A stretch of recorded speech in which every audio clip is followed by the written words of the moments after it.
Ika-33 Kabanata. Awit ng Papuri. Kayong mga matuwid, sumigaw kayo sa galak, dahil sa ginawa ng Panginoon. Kayong namumuhay ng tama, nararapat ninyo siyang purihin. Pasalamatan ninyo ang Panginoon sa pamamagitan ng mga alpa at mga instrumentong may mga kwerdas.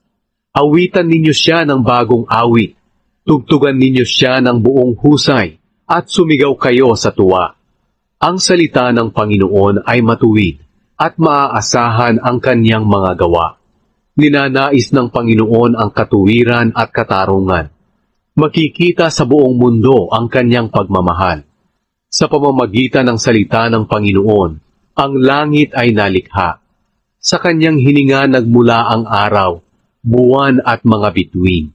Inipon niya ang dagat na parang inilagay sa isang sisidlan. Ang lahat ng tao sa daigdig ay dapat matakot sa Panginoon dahil nang siya'y nagsalita, nalikha ang mundo. Siya'y nagutos at lumitaw ang lahat. Sinisira ng Panginoon ang mga plano ng mga bansang hindi kumikilala sa Kanya. Sinasalungat niya ang kanilang binabalak. Ngunit ang mga plano ng Panginoon ay mananatili magpakailanman, at ang kanyang mga balak sa salit-saling lahi ay matutupad. Mapalad ang bansa na ang Diyos ay ang Panginoon, at mapalad ang mga taong pinili niya na maging Kanya. Mula sa langit ay minamasdan ng Panginoon ang lahat ng tao. Mula sa kanyang luklukan, tinitingnan niya ang lahat ng narito sa mundo. Siya ang nagbigay ng puso sa mga tao, at nauunawaan niya ang lahat ng kanilang ginagawa. Hindi nananalo ang isang hari dahil sa dami ng kanyang kawal, at hindi naman naililigtas ang kawal gamit ang kanyang lakas. Ang mga kabayo ay hindi maaasahan na maipanalo ang digmaan.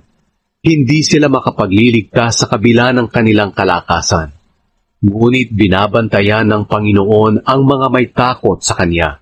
Sila na nagtitiwala sa Kanyang pag-ibig.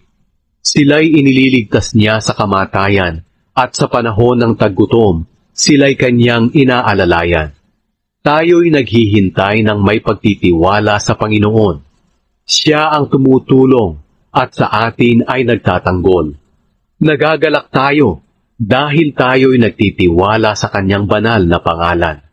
Panginoon, sumaamin nawa ang inyong matapat na pag-ibig. Ang aming pag-asa ay nasa inyo.